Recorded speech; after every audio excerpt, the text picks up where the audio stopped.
నమస్తే అండి, నేను doctor Sajareddy, general physician, diabetologist, nutritionist. So ఈరోజు మనం కామన్ టాపిక్ డయాబెటీస్ గురించి మాట్లాడుకుందాం. జనరల్గా డయాబెటీస్ అనగా డయాబెటీస్ మెల్లిటస్. సో డయాబెటీస్ అది రకరకాలుగా ఉంటుంది, టైప్స్. బ్రాడ్లీ మనం type 1, type 2 and diabetes in pregnancy అని డివైడ్ చేస్తాము. సో టైప్ 1 అంటే ఏంటంటే ఇన్సులిన్ ఇండిపెండెంట్. వాళ్ళలో కంప్లీట్లీ ఇన్సులిన్ అనేది ప్రొడక్షన్ ఉండదు, అది యూజువల్లీ జెనెటిక్ ఉంటుంది. సో చిన్న ఏజ్ అప్పటి నుంచే వాళ్ళకి డిటెక్ట్ చేస్తాము, ఇన్సులిన్ అనే హార్మోన్ వాళ్ళకి ప్రొడ్యూస్ అవ్వదు. ఇంకొకటి టైప్ 2 ఏంటంటే ఇన్సులిన్ రెసిస్టెంట్.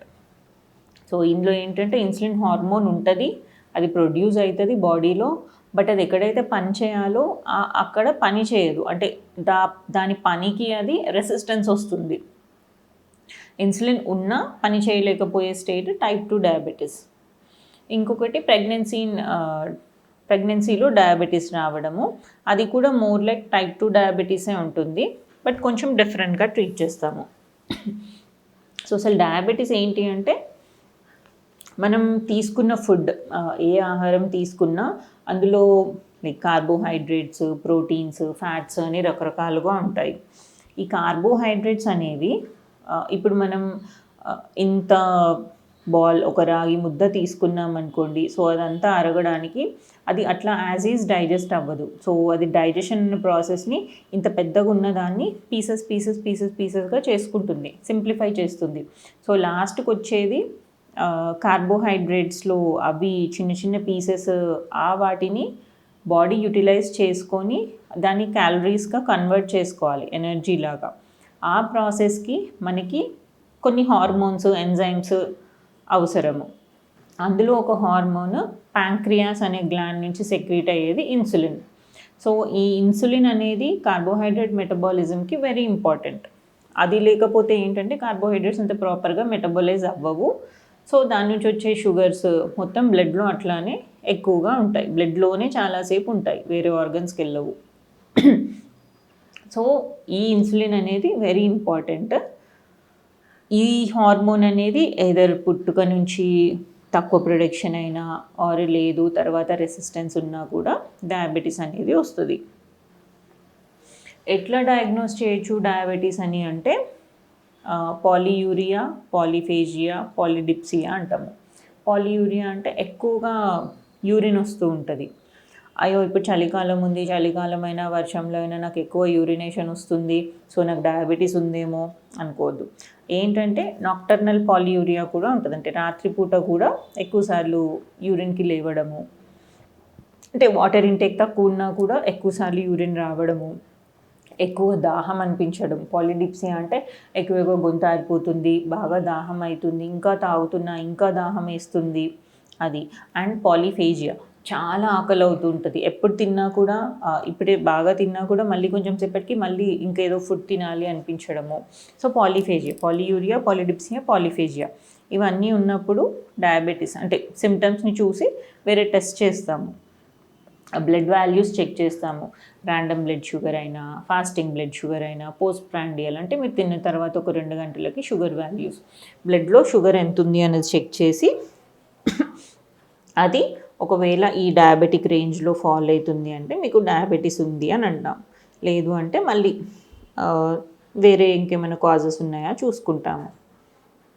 సో డయాబెటిక్ అని ఎప్పుడు అంటారు బ్లడ్ వాల్యూస్ తోటి అంటే, నార్మల్గా ఫాస్టింగ్ షుగర్ అనేది 70 to 100 వరకు ఉండాలి. ఒక మనిషికి ఏం తినకపోయినా, అంటే ఒక 8 to 12 hours ఫాస్టింగ్ ఏం తినకపోయినా కూడా బ్లడ్ షుగర్ టెస్ట్ చేస్తే ఆ టైంకి అది 70 నుంచి 100 లోపు చూపించాలి. అది ఒకవేళ 100 కంటే ఎక్కువ, 101 నుంచి 125, 101 నుంచి 125 వరకు ఉంటే దాన్ని ప్రీ డయాబెటీస్ అంటాం. అంటే ఇప్పటికే మీకు షుగర్ ఉంది అని ట్రీట్మెంట్ స్టార్ట్ చేయము, బట్ మీకు ఫ్యూచర్లో షుగర్ వచ్చే ఛాన్స్ ఉంది అని చెప్పడానికి ఈ వాల్యూ అనేది ఇండికేషన్. సో ఆ ఫాస్టింగ్ బ్లడ్ షుగర్ ఒకవేళ 125 కంటే ఎక్కువ 126 ఆర్ అంతకంటే ఎక్కువ ఉంది అంటే ఓకే మీకు డయాబెటీస్ ఉంది అంటే మీ బాడీలో ఎప్పటి నుంచో షుగర్ ఎక్కువ ఉంటుంది. సో మీరు ట్రీట్మెంట్ స్టార్ట్ చేసుకుంటే బెటర్. సో మెడిసిన్ అనేది ఇప్పుడు స్టార్ట్ చేస్తే బెటర్ అని చెప్తాం. అదే పోస్ట్ ప్రాండియల్ అంటే తిన్న తర్వాత అనగానే సో చాలా మందికి డౌట్ ఉంటుంది తిన్న తర్వాత ఎప్పుడు ఇవ్వాలి శాంపుల్ అని. మీరు తినడానికి కూర్చున్నప్పుడు అంటే ఫస్ట్ తినడం స్టార్ట్ చేసినప్పటి నుంచి 1.5 నుంచి 2 అవర్స్ లోపల మీ శాంపుల్ అనేది ఇవ్వాలి. అండ్ ఇంకొకటి ఏంటంటే మీరు ఒకవేళ ఆల్రెడీ డయాబెటిక్ అయ్యుండి అంటే మీరు టాబ్లెట్స్ వేసుకుంటున్నారు అంటే మీ డాక్టర్ మీకు ఎట్లా చెప్పిండ్రో మీ బ్రేక్ఫాస్ట్ తర్వాత వేసుకునే టాబ్లెట్ ఉంటే అది వేసుకొని అట్లానే శాంపిల్ ఇవ్వాలి. చాలామంది మేము వచ్చేస్తున్నాం కదంటే డాక్టర్ చూస్తారు కదా అని టాబ్లెట్ వేయకుండా ఇస్తారు. సో అది కరెక్ట్ కాదు. అది ఎందుకు అంటే ఆల్రెడీ మీరు డయాబెటిక్ ఉన్నారు, మీకు మెడిసిన్ ఇస్తున్నాము. సో మెడిసిన్ ఎంత ఎఫెక్టివ్గా పనిచేస్తుంది అన్న దాన్ని బట్టి ఈ బ్లడ్ టెస్ట్ రిజల్ట్ ఉంటుంది.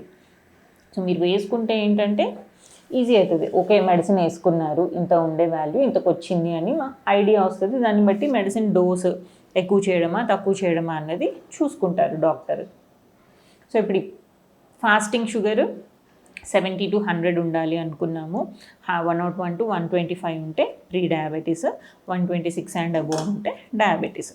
సో పోస్ట్ లంచ్ ఎట్లా ఉండాలి? పోస్ట్ లంచ్ అనేది ఎప్పుడైనా 140 బిలో ఉండాలి. 140 to 180 ఉంటే ప్రీ డయాబెటీస్, అంతకంటే ఎక్కువ ఉంది అంటే diabetes. So random blood sugar ఏంటంటే any time of the day ఎప్పుడైనా మీకు చెక్ చేస్తే 200 బిలో ఉండాలి.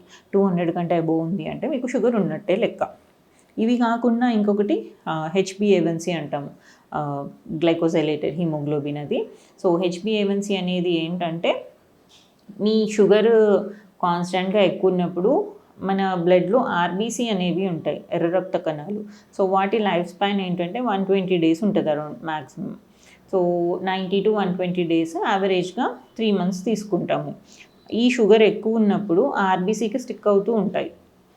సో ఇది యావరేజ్గా వాటి లైఫ్ స్పాన్ 3 months కాబట్టి అట్లా చెక్ చేసుకుంటూ ఆ వచ్చిన వాల్యూని సమ్ పర్టికులర్ అమౌంట్ తోటి మల్టిప్లై చేస్తే సో యావరేజ్గా బ్లడ్ షుగర్ ఇంత ఉంది లాస్ట్ 3 monthsలో అని తెలుస్తుంది. అది మీరు ఎవ్రీ టైం చేయించుకోవాల్సిన అవసరం లేదు. హెచ్బిఏవన్సీ అనేది ఫస్ట్ ఒకసారి చేయించుకోవాలి. సో దట్ లాస్ట్ 3 monthsది తెలుస్తుంది మనకి. అండ్ ఒకవేళ మెడికేషన్ చేంజ్ చేసిండ్రు డాక్టర్ ఆర్ యాన్యువల్ చెకప్ అనుకుంటే అప్పుడు చేయించుకుంటే సరిపోతుంది. సో ఇవి ఈ బ్లడ్ టెస్ట్ నుంచి ఇట్లా డయాగ్నోస్ చేస్తాము. ఇది ఉన్నప్పుడు ఎప్పుడు ట్రీట్మెంట్ స్టార్ట్ చేసుకుంటాము. సో ప్రీ డయాబెటీస్ అన్నాం కదా, ప్రీ డయాబెటీస్ అంటే మీకు డయాబెటీస్ అప్పటికే రాలేదు కానీ వచ్చే ఛాన్స్ ఉంది. అట్లాంటి వాళ్ళకి ఏంటంటే life style changes very important. So nutrition కానీ, మీ స్ట్రెస్ మేనేజ్మెంట్ కానీ, ఎక్సర్సైజ్ కానీ, స్లీప్ కానీ, ఈ 4 పిల్లర్స్ అవన్నీ చూసుకుంటూ ఉంటే డయాబెటీస్ స్టేట్లోకి అంటే డయాబెటీస్ వచ్చే రిస్క్ దాదాపుగా తగ్గించుకోవచ్చు.